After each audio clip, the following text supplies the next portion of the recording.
2. So tonight I'm joined by Evan Berry, guitarist and vocalist from Boston's Wilderun, who have just released their 4th album, Epigone, on the 7th of January. So it's just been under about 5-6 days now it's been out. Evan, first and foremost, thank you for joining me and taking the time. It's really much appreciated. I know it's early, so mid-afternoon your end, but again, listen, cheers and thanks for joining me. I hope things are all well over in the States. Yeah, doing well. Thank you so much for having me. I'm happy to be here. Great, it's my privilege, trust me, and I'll try and keep the blowing the smoke up your ass to a minimum during this next half an hour or so.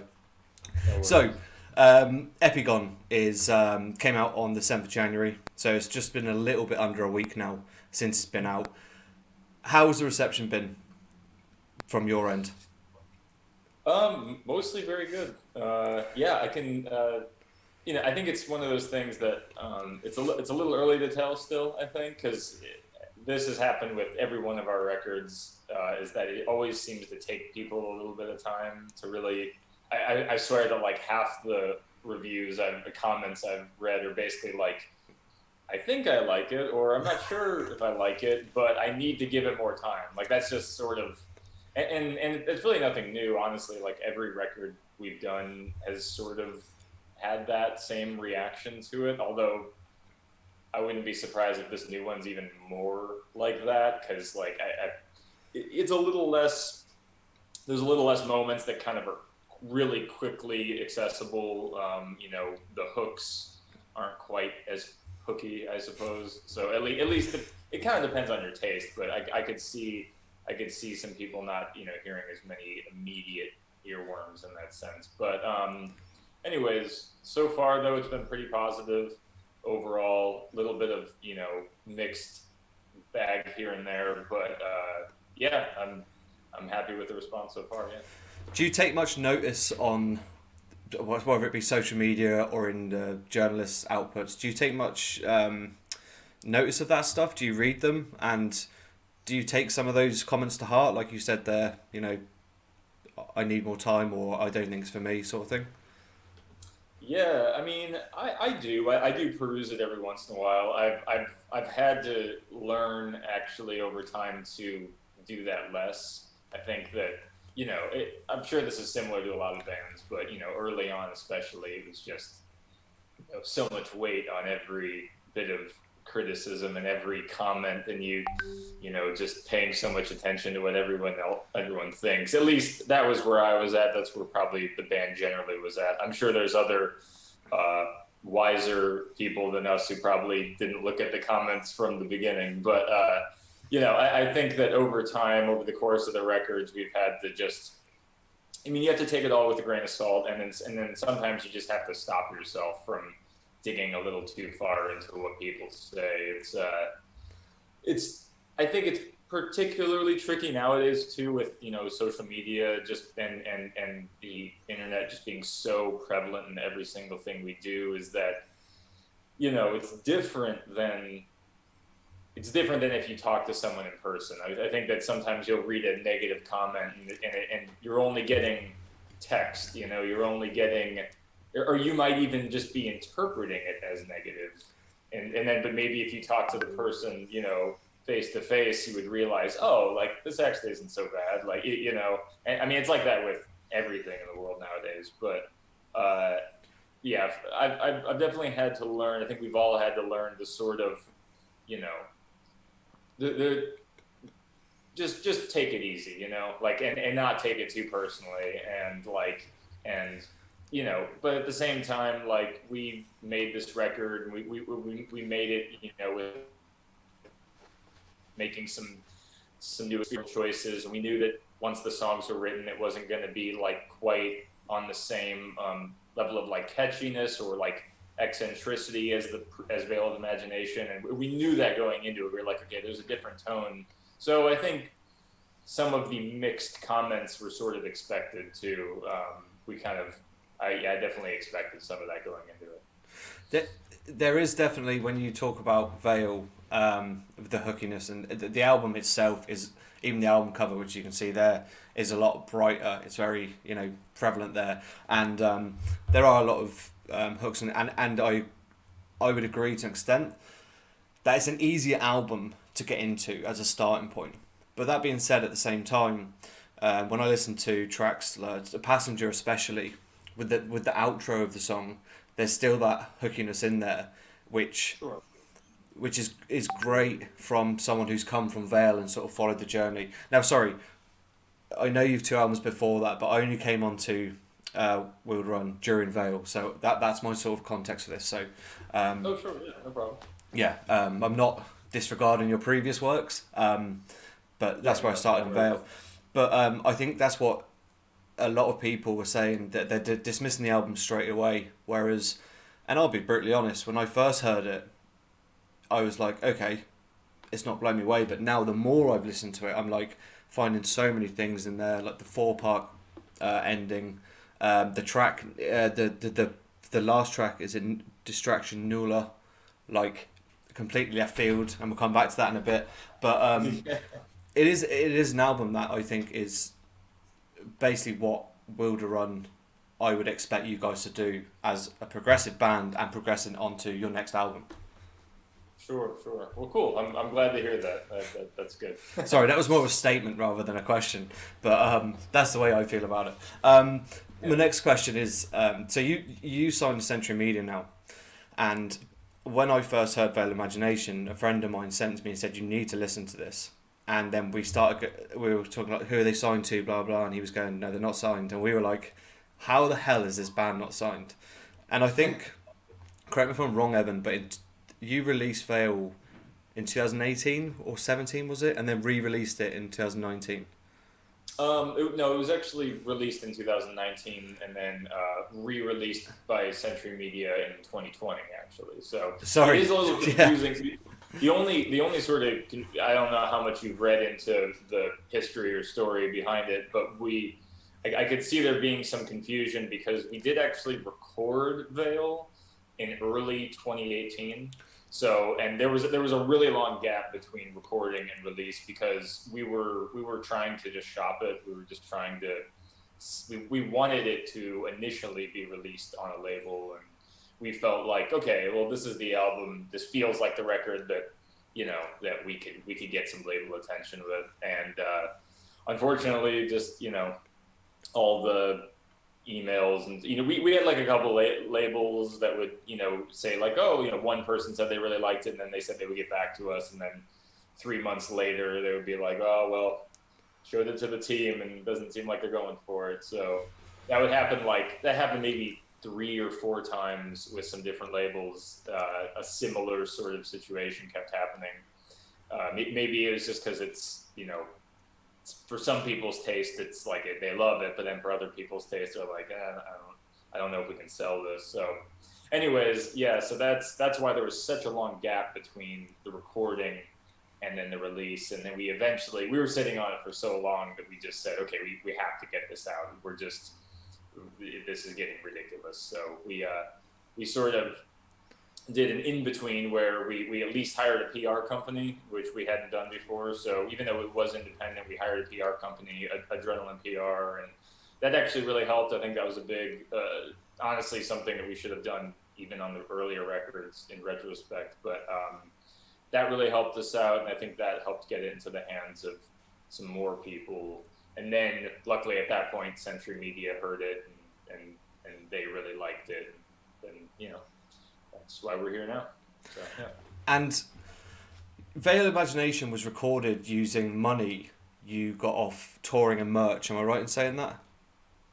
Yeah, well, it's just general band money. I mean, yeah, it was just a big combination of everything. The previous record was called Sleep at the Edge of the Earth, which we put out independently in 2015.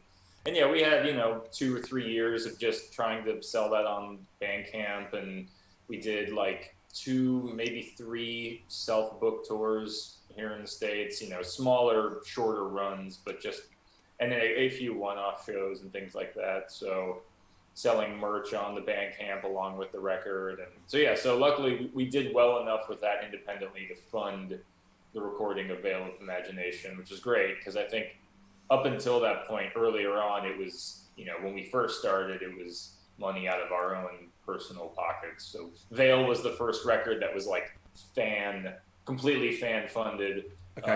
At least in terms of, because the Sleep, we did a Kickstarter, which helped a lot. But yeah, Veil was the first, everything that we're doing as a band funded the record, and that was really satisfying. But yeah, so even now, now we're obviously have the label support and stuff, which is sort of the next step in terms of what we're able to do. So.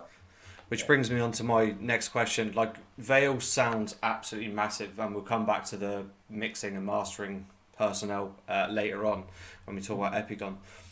So signing to Century Media, obviously the label behind you is a bit different than putting your hand in your own pocket. Was there much difference in terms of, other than obviously you probably had targets in terms of a release date and things like that, was there anything majorly different about how you recorded Epigone? Like, were you able to pick your own studio still, and all these sort of things, or was Century Media was it a bit different than doing it independently?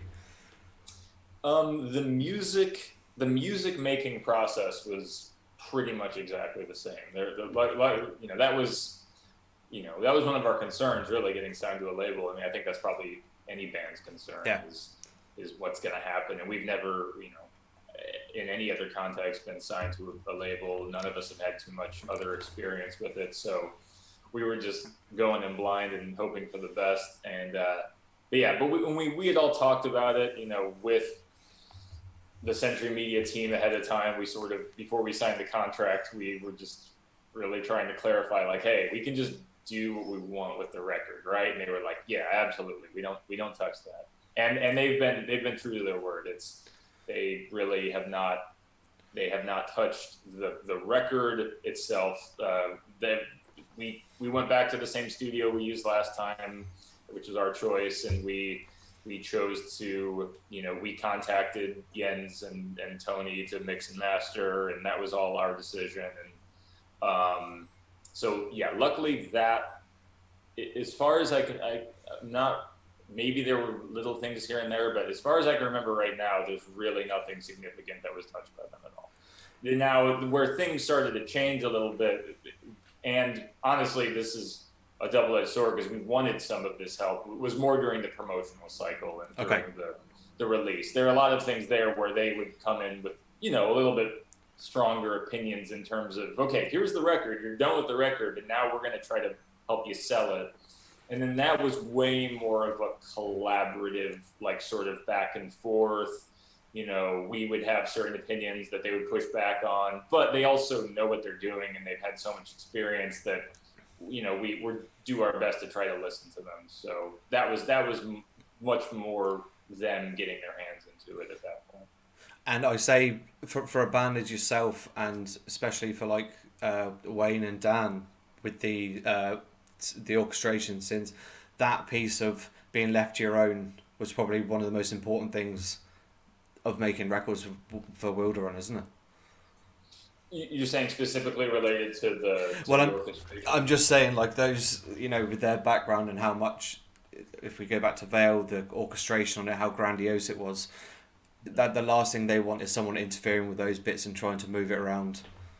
Oh, sure, yeah. I mean, we had kind of, luckily we never hit this point. There was never a point at which they tried to stick their hands, in the pot too much. But like, if any label came to us and really tried to significantly change any part of the music, I think we would put our foot down, because at that point, I mean, as soon as that process starts to be messed with, then you've kind of missed the whole point. No other, contributions or support or,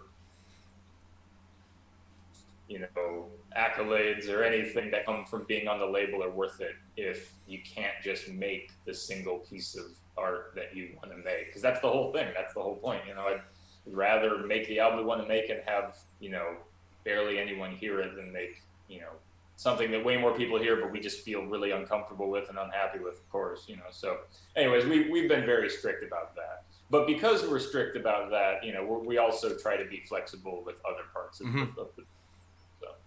Yeah. I think that's fair enough, and that's probably what's good for a successful relationship, especially in the music business, which, you know, notoriously can be fairly cutthroat. You hear terrible stories about bands being, you know, left with bills to pay and money and that. But anyway, Epigone itself, when we were setting the bio for the album, what there was a sentence in there, and I'm just going to sort of paraphrase it, but you know, an Epigone's a follower or imitator of sorts, and you said that you struggled with feelings of failure. Am I right in saying this is a sort of imposter syndrome that everyone sort of in life deals with, but they're not actually fully aware of until someone mentions and explains it? Because in my personal professional life, sorry, this is only something I heard of say 5 years ago, and as soon as I heard it, I was like, that is me. And I think 99% of people would agree that they've had it at some point in your life. Is that what you were getting at in terms of how you were feeling approaching this record?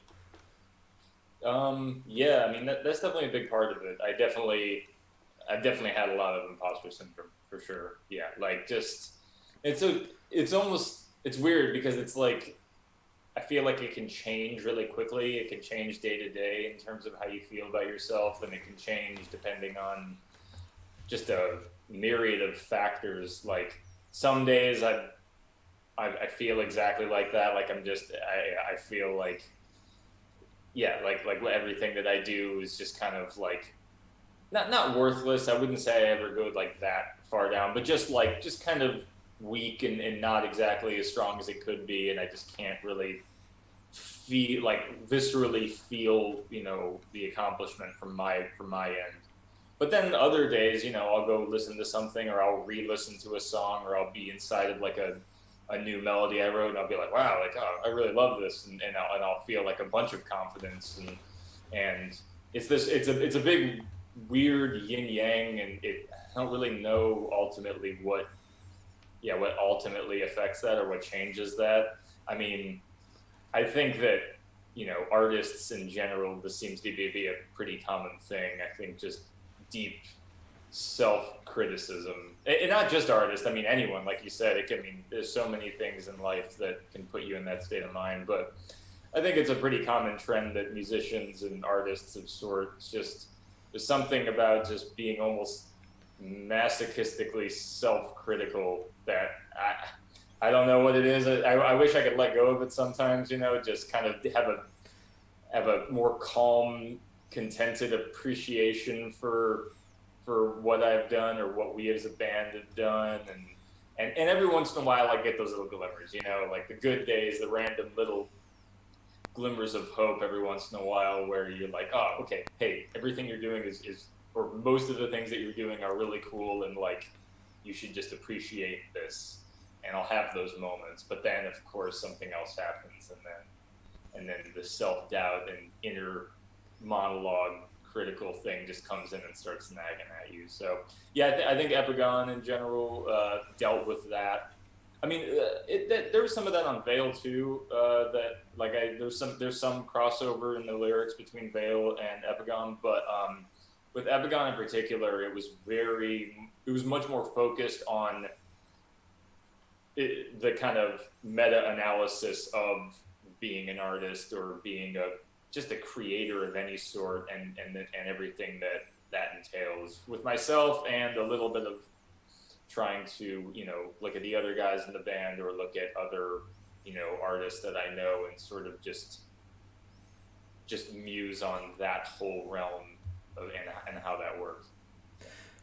Would you say that you are one of the most self-critical people in the band, or would you say that the rest of them have that same? Because this isn't a bad thing to being critical, because obviously if you can improve something, then obviously it's for the best. So I'm just wondering, like, because the arrangements, the songs are so epic and grand, is there a sort of like when you're sitting down and listening to back in the studio or whatever, are you like, oh no, can we change that again?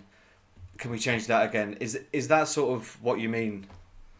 Yeah. Oh yeah, definitely. And I would say that, I mean, pretty much everyone in the band is definitely has a good amount of self-criticism from time to time. And, I mean, sometimes that's healthy, obviously, but then sometimes it can go too far. And I would say that I am probably the one that takes it too far. Like, I definitely can, I'm easily the most neurotic person in the band, and it can, luckily we've been a band for so long, and we're almost 10 years now, and we're all just good friends, and we know each other so well that we kind of know each other's quirks pretty well. We know each other's sort of that, everyone has that one thing that they can take a little too far, and, everyone has to kind of learn how to deal with it the best. And I think that's it for me. I'm definitely the one that'll maybe double check things too much. It's almost a little bit of like OCD sort of thing, just like double checking things all the time, and just having this self doubt come in where like I need to review every single option, and I'll be the one to have these conversations. I'll open up these conversations with the band where I'm like, okay, well, even for this tiny decision, we're going to review the 10 options that we have, and let's go over each.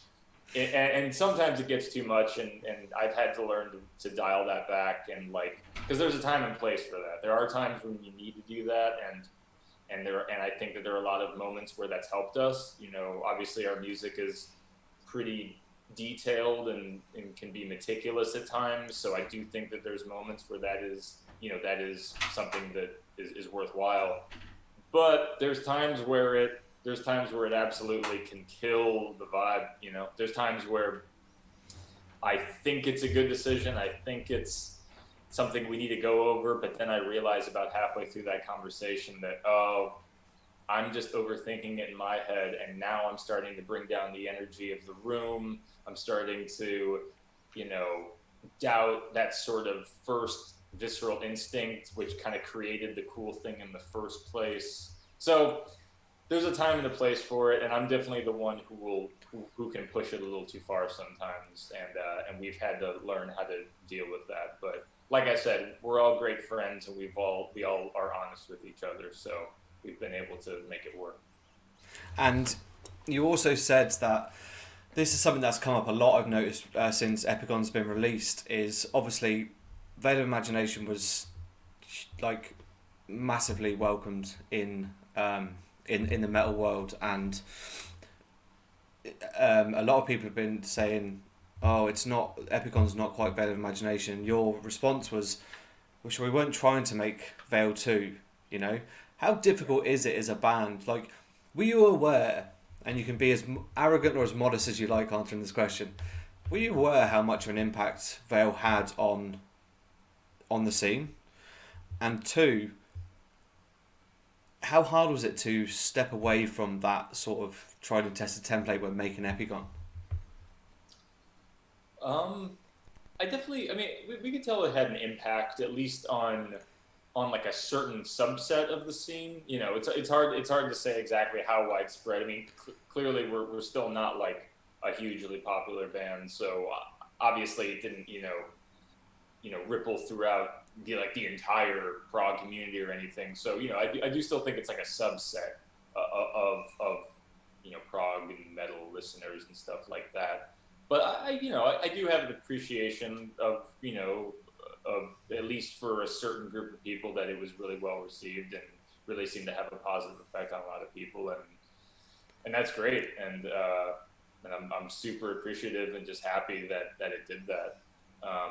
But you're right. I mean, it is also a little hard to, like, the negative. I would say that overall the negative criticism was pretty limited for Veil. It was for the people that did hear it. I think the main problem with Veil was still not enough people heard it. At least, we're trying to hopefully one day make an actual career out of this, and in order to make a legitimate career, you got to have a lot of people hear your music. So I think if there's still just one issue behind Veil, it was just that it for some reason still didn't spread quite as far as we had ideally hoped. But from the people that did hear it, it seemed like the response was pretty positive. Like it was pretty rare that we got like a really, there's obviously always people that are just like, yeah, it's not really my thing, but still, like, good job. And that's fine. But for the most part, the response is pretty unanimously positive. And yeah, that is like, there's definitely pressure behind that. There's definitely like, okay, well, because the way that I write music and the way that we all work as a band, like I think we put so much into a single record that there's just no chance that like a follow-up record's going to be that again. Like we've always treated all our albums as a pretty complete package. Like, it definitely begins things and ties things up at the end and tells some sort of full arc within the album. And because of that, it's like once we're done, it's like we don't want to revisit it in that, like we couldn't, like I've told this story a couple other interviews, but like I had written a couple songs after Veil, or very soon after Veil, that I still have kind of in the bank right now, that are very similar to Veil. But I wrote maybe 1.5 songs, like there's one completed song and then a bunch of other various ideas that I have demos of. But after about that 1.5 songs, I couldn't get any more out of it, and it just started to feel stale in my own mind. And then I was sort of like, okay, well, I just don't think this is the thing to do right now. Like, which is a shame, because it is good material, at least from my perspective, and I hope we can use it one day. Maybe on a future record, we'll reimagine it in some way. But like right now, or at least after Veil was done, we just realized that, okay, the next record has to just have something different. The atmosphere needs to feel different. The intention and attitude is going to have to feel different in order for us to be interested in doing it. Because in a lot of ways, we said what we needed to say with Veil in that particular style, in that particular, I don't know if style is the right word, because I feel like all of our albums, there's a style running throughout all of them. But I feel like the attitude and the intention and the atmosphere of each record is a little different. So we just need to live in different worlds every time we create a record. And yeah, anyways, a little bit of a long-winded answer, but it's just, yeah, like the pressure was a little much, but I think the fact that we like decided just to live in a different world for the new record was the thing that separated us and made us try to not compare the two records in our minds too much. There's a lot of bands at the moment, and I'm just going to pick one out, is Rivers of Nihil. I don't know if you heard, if you're a fan, or if you listen to metal or anything like that, but their latest... I've heard one record from them a few years back, and I'm not familiar enough with them, but I like what I heard. So their latest album was a lot different to their previous album, and it divided a lot of opinions. And I didn't want to mention this band in this interview because I hate to do it, but Opeth is the other one who springs to mind when they finished Watershed, and then they moved on, and Marty Mendez said, I don't want to be writing another prog metal album, I want to, and that's when they completely changed their sound. So and look, bands have to progress, they have to keep things interesting, and I personally think bands who release an album like Veil, which was, in my opinion, a 10 out of 10 album, they can't keep making the same thing over and over again. They have to progress, and I just take my hat off to you for the fact that you've actually done that. And for me personally, Epigone is up there with Veil. Obviously, there's a lot more melodic parts in there, but there's enough in there mixed all in the pot, and the more you listen to it, the more you get off the back of it. So that's just me sort of saying as a statement that I respect what bands do in that regard. I appreciate that. And so Jens Brogan, did I say it right? Brogan? I think it's Bogren. It is Bogren. Sorry, yeah, Brogan. Sorry if he's listening. What was I going to say? Oh yeah, so he was involved in Vale, and he's also on Epigone. Um, what was his part in this? Was it mixing and mastering, or mastering, or It was mixing. It was okay, it was both. It was it was Jens Bogren doing the mix and Tony Lindgren doing mastering. And okay, they're both actually work at Fascination Street Studios in Sweden. So it's you know close. They're close by, obviously. But yeah, we Jens just he did the mastering on Vale, right. and then which he did a great job on. But we wanted to see what he could do, with his hands on it a lot more for Epigone. So we were excited we were able to actually hire him for this one. Is this sort of now a long term relationship with Jens, or are you? Because obviously he did a great job on Vale. I think Epigone sounds absolutely massive as well. The sounds of it all. Do you think this is going to be a long term relationship now with Jens, or are you the type of band that, like we said, in terms of progression, you would maybe perhaps work with someone else down the line to see what else you could do? I don't know. It's probably a little hard to say at this point. I think that, well, I hope we can. I definitely want to maintain a relationship with him because he's amazing at what he does, and he did great work, and it's been nice. Really nice working with him thus far. But I think that we really only can.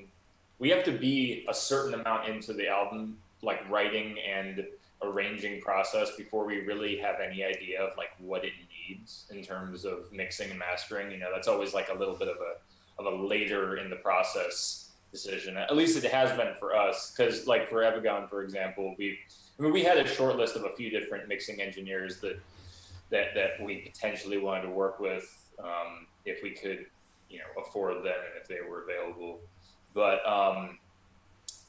Jens was definitely high up on that list because he is just so good at dynamics and at like especially his mixes. Like there's definitely some mixed opinions on Jens in the metal community in terms of like some people. I think especially with his mastering, some people don't he can maybe have a sound that's a little bit glossy and smooth for some people, but we really like his mixing style because he just really knows how to treat the balance the heavy with the soft instruments really well, I think. And once we had a pretty good idea of what the Epigone material was going to turn up as, we just realized like, well, there's a lot of soft sections on this record. I think there's more soft sections than on Vale, if I'm not mistaken, and there's more like band-oriented softer sections. Like Vale, I think that the quiet sections were more like there was some more like piano and orchestra only sections, and acoustic guitar and singing. Whereas like this record has more parts that include some bass and drum going on during the softer section. Anyways, that particular vibe, that particular sound, I think Jens just has such a good handle on. And the album opens with 4+ minutes of an acoustic song, and then then there's even more stuff. Wool Gatherer has a bunch of quiet stuff in it.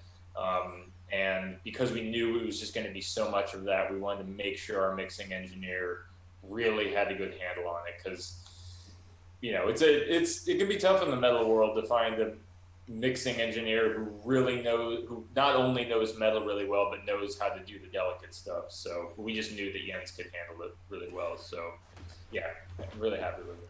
I mean, if you look at the amount of albums he's worked on, it's actually mind blowing. Like, yeah, I was looking at, I can't remember where I was the other day, and I was like, this guy has done albums from like a Monomath, Opeth, I just can't remember. Like, it just the list goes on. So it must be great to have him to have all that variety and work in different bands, and like you said, because you've got quiet bits in there, you've got the orchestras coming in over the top, but with the drums, etc. It must be great to have him. And I would imagine, and Evan, I don't mean this being disrespectful, but with this being like your baby, giving it over to someone, you'd be a bit like, Mhm. oh, please don't. But I suppose it's safe hands with him now working on the second album.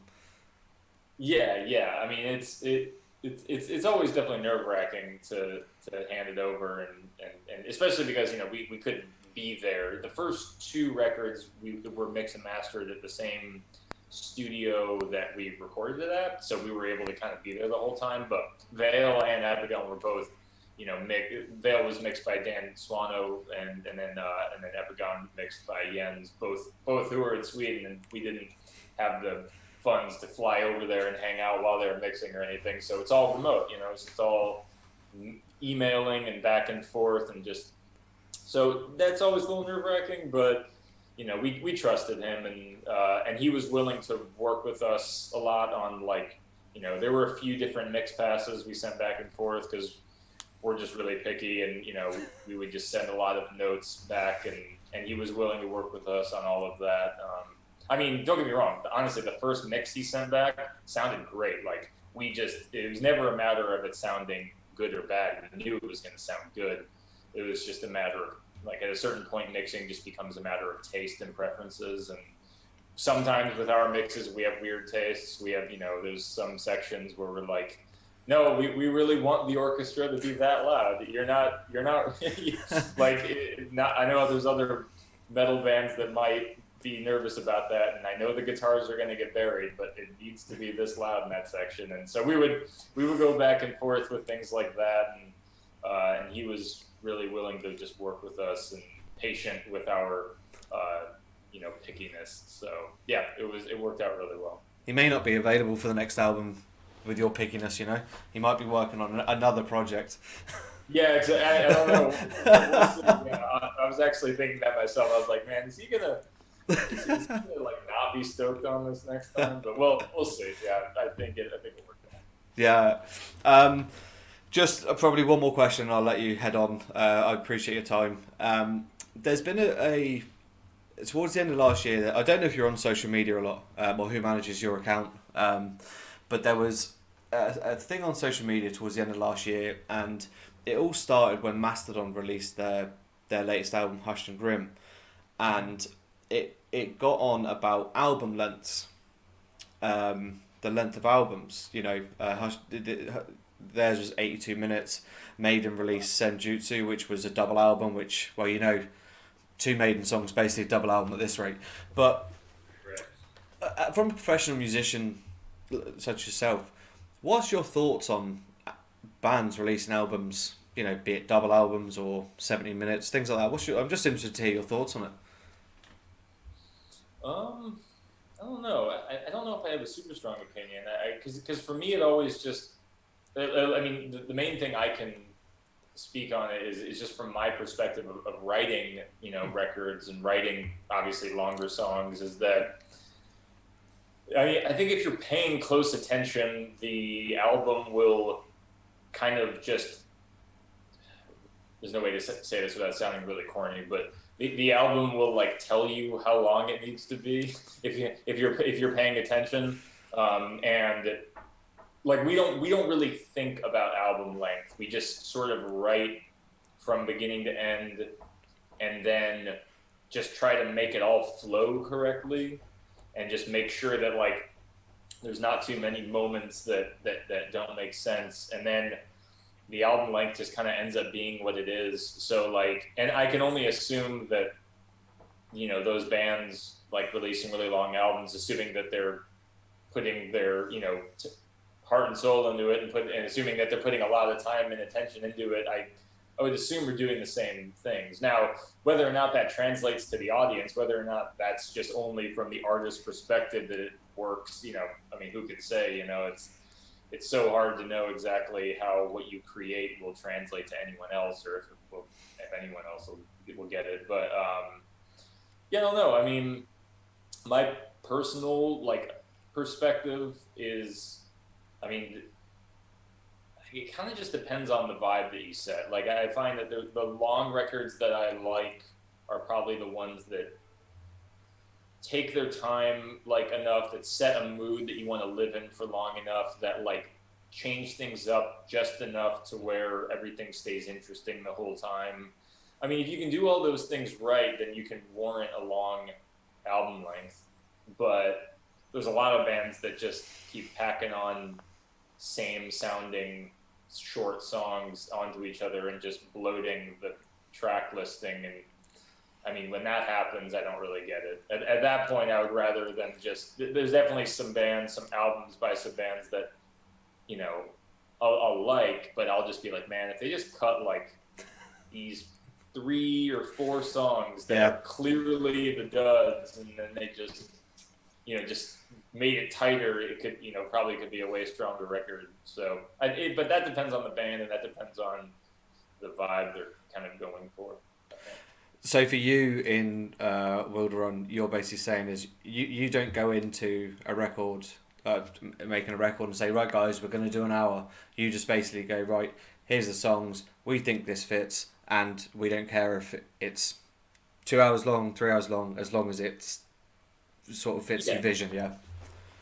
That the length of the album doesn't even really get comprehended until towards the end, where we kind of look at it and you're like, oh wow, yeah, that is long. Well, I guess it works, so that's it.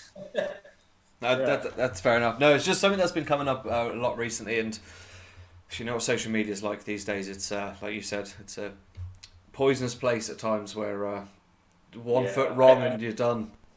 Yeah, I know. I missed that. I've been meaning to. I haven't actually heard the new Mastodon yet. I've been so bad with new music nowadays, but I love a lot of what Mastodon has done. So I've been meaning to check it out. I haven't yet. So. Well, I missed the whole controversy. Right. Well, I brought it up, so apologies. No. I mean, thanks for letting me know. That's it. Yeah. You literally haven't got enough time for me to sit here and explain everything that's going on social media at the moment. This would be a 5-hour interview. I'd love to sit around and talk to you about music you've been listening to and things like that. But look, I appreciate I've taken up more time than intended. I just want to say thank you again, Evan, for joining me. It's much appreciated. You know, we're only a small podcast, but you know, for the likes of you to come on, who, you know. Sure, I'll say it. One of my new favourite bands. You know, it's really humbling, and I can't thank you enough. And I wish you all the success with Epigone, the reviews that are going to come in over the next few weeks and months and years.